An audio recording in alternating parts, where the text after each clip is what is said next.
साथियों, जब Marquez Wellesley Bharat में आया, उसने सूरत की नवाबी ख़त्म करने का इरादा कर लिया था। सूरत के नवाब को लिखा गया था कि अपने यहाँ के शासन प्रबंध में सुधार करो।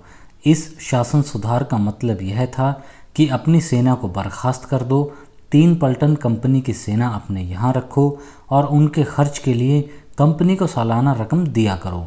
नवाब ने वेलेस्ली की बात मानने से इनकार कर दिया।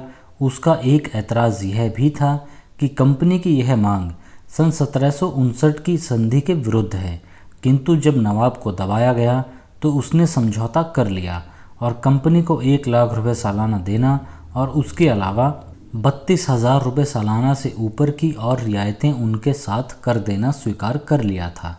अभी इस नए संधि पत्र पर दस्तखत भी नहीं होने पाए थे कि 8 जनवरी सन 1799 को नवाब की मृत्यु हो गई। नवाब का एक दुधमुहा बेटा था। अपने पिता की मृत्यु के 1 महीने बाद उसकी भी मृत्यु हो गई। इस बच्चे का चाचा नसीरुद्दीन सूरत की गद्दी पर बैठा था। नसीरुद्दीन पर जोर दिया गया कि तुम 1 लाख रुपये सालाना की रकम, जिसे हाल में दोनों पक्ष मंजूर कर चुके थे, उसे और बढ़ा दो। नसीरुद्दीन ने अपनी माली हालत बताते हुए माफ़ी चाही और 1 लाख सालाना देने का वादा किया। वेलेस्ली ने फिर जोर दिया। 18 अगस्त सन 1799 को सूरत की कोठी के मुखिया सेटान ने बम्बई के गवर्नर को लिखा था कि मैंने कोई कसर नहीं उठा रखी, नवाब पर हद दर्जे का दबाव डाल चुका हूँ। मुझे पूरा यकीन है कि अगर नवाब के पास गुंजाइश होती तो वह ज़रूर ज़्यादा दे देता। वेलेस्ली को इसकी सूचना दे दी गई थी।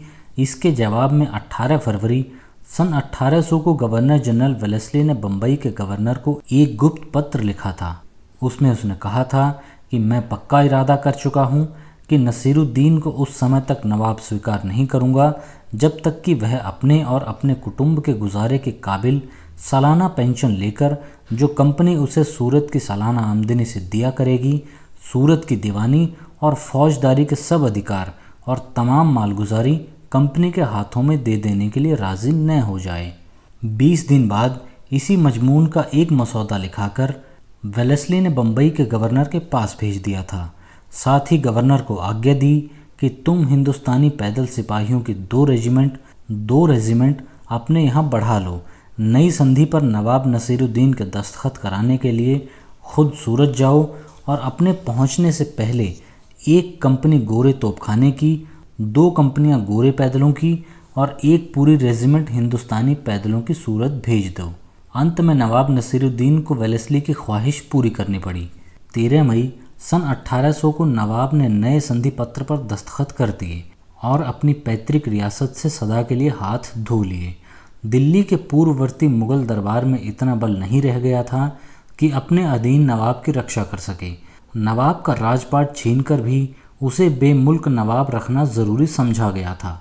जिस दिन नसीरुद्दीन ने संधि पत्र पर दस्तखत किए, उससे अगले दिन उसे शान शौकत के साथ नवाबी की गद्दी पर बिठाया गया था। अंग्रेज़ सरकार ने अब उसका नवाब होना स्वीकार कर लिया। संधि पत्र के शुरू में लिखा गया था कि माननीय अंग्रेज़ कंपनी और नवाब नसीरुद्दीन खां इत्यादि के दरमियान जो दोस्ती मौजूद थी, उसे इस संधि पत्र द्वारा अधिक मजबूत और पक्का किया जाता है। इतिहास लेखक मिल ने सूरत के निर्बल नवाब के साथ कंपनी के इस अन्याय को वेलेस्ली के झूठ और बेईमानी को निष्पक्षता के साथ स्वीकार किया है। साथियों, इसी के साथ सूरत के नवाबी का अंत होता है। अगली वीडियो से एक नए अध्याय की शुरुआत करेंगे। आपसे फिर मुलाकात होगी। नमस्कार।